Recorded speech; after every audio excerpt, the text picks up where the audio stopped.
Surin was a member of the 4x100 relay team that won at the 1996 Olympics in Atlanta, part of this country's golden age of sprinting. I sat down with him this week to talk about Olympic greatness, past and present. Bruny, it's a real pleasure to have you on the program. Welcome. Thank you very much. We're going to talk about your role as chef de mission in just a moment, but I think it's important to remind Canadians that you are one of the fastest men ever in the 100 meters, and you were part of really a golden age in track and field in the late 80s, early 90s. What was your favorite moment as a sprinter? I have two favorite moments. Of course, when we as a Canadian won the Olympic Games in 1996 and the 4x1 relay.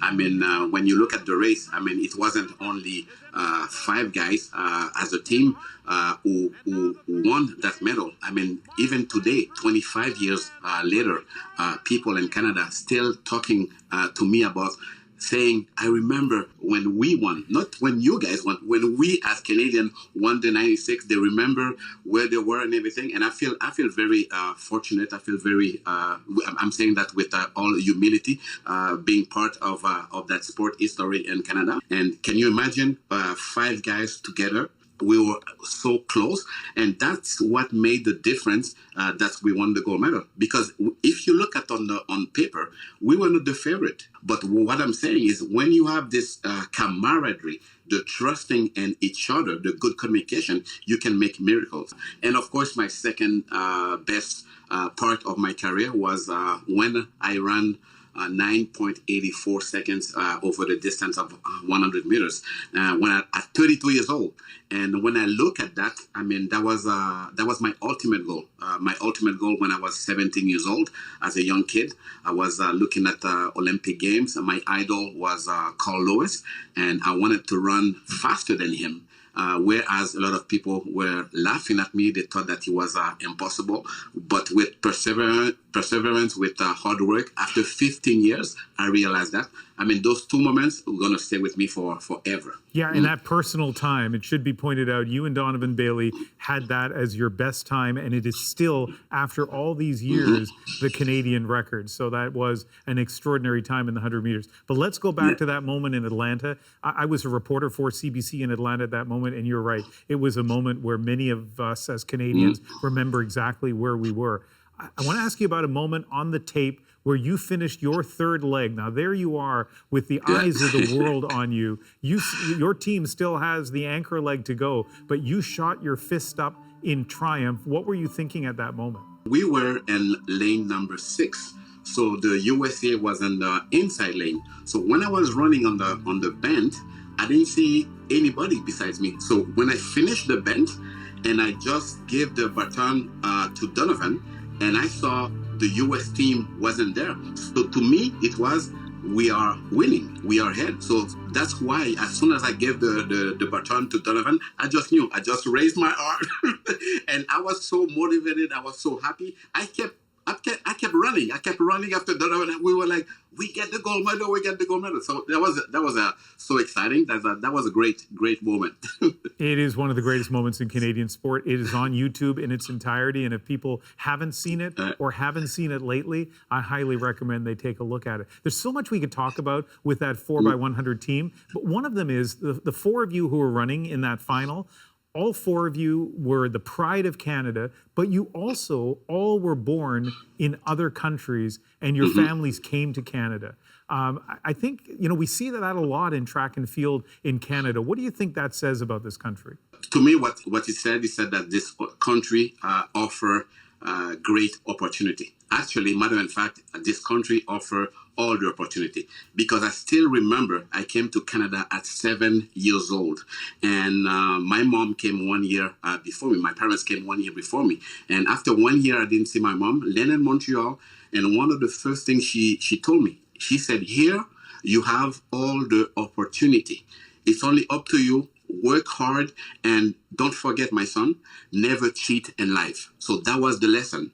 So to me, my mindset when I grow up is like, okay, here I'm going to have all the opportunity. I'm going to work hard. I'm never going to cheat, and I'm going to succeed. That was my mindset. And that's what the country offered me. But you have to go seize it. So that's the same message I said to especially the younger generation, to the kids. I say, kids, you need to work hard. You have your dream, go for it. And my slogan is go get it. Every time I say that, go get it, go get it. That's to me, it's just simple. Yes. But work hard. Yeah. I mean, it's so inspiring, and you managed to live it to its ultimate. But let's now talk about your role as the chef de mission, a whole new generation of young athletes, many of whom were probably born in other parts of the world and have come to Canada, many of whom are born in Canada. And they're a whole different generation, Bruny. I hear this when I watch hockey, when I hear people talk about their businesses. How much of a challenge is it to be a chef de mission to athletes who have grown up in an entirely different generation? When I retired back in 2002, I always said to myself, I want to transfer the knowledge, because I was in athletics at high level for 18 years. So in my mind, I said, okay, I want to give it back to the younger generation. And matter of fact, I've been talking to the Canadian Olympic Committee for almost 12 years now of my intention. So it was a long process, but with perseverance. When they told me that okay, well, for 2024, it's gonna be me, the chef de mission, I was just jumping in there. I was so happy. And the good things about it is it's 2 years before the games. So I want to go in the competition. I want to know about the athletes. I'm telling all the athletes that I'm here for you. If you need me, if you need advice, I'm here for you anytime. And once I get to 2024, the message also I'm sending to all the athletes, don't ever forget the fun part. You need to have fun. Yes, it's serious. Yes, there's going to be pressure, but never forget about the fun part. You need to have fun in what you do. The passion has to be there. One last thing I should say, I mean, there are a lot of talented Canadians who are going to go to the next Olympics, but one of them is probably head and shoulders above the rest when it comes to track and field, Andre de Grasse. You must watch his career with pride and wonder.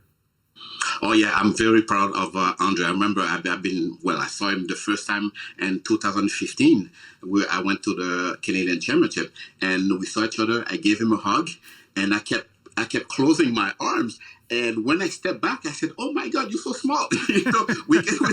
I'm like, "How you do it?" And we exchange. We have a talk. I know that he's very strong psychologically. And matter of fact, the last Olympic and Tokyo, I went to see him after his bronze medal in the 100 meters, and we were just joking around. And at the end, he said, "Well, thank you, Bruny, but hey, you still have the record, eh?" After we started laughing. I said, "Hey, listen, I want you to have that record. I said openly from 5 years ago that you were supposed to do it. So what are you waiting for, you know?" Well, yes, it's going to be special. He'll have another chance to break it. But yes, we should say for the record, you and Donovan still have the record. Bruny, a real pleasure speaking with you. Thank you very much. Hey, thank you for having me. Thank you very much.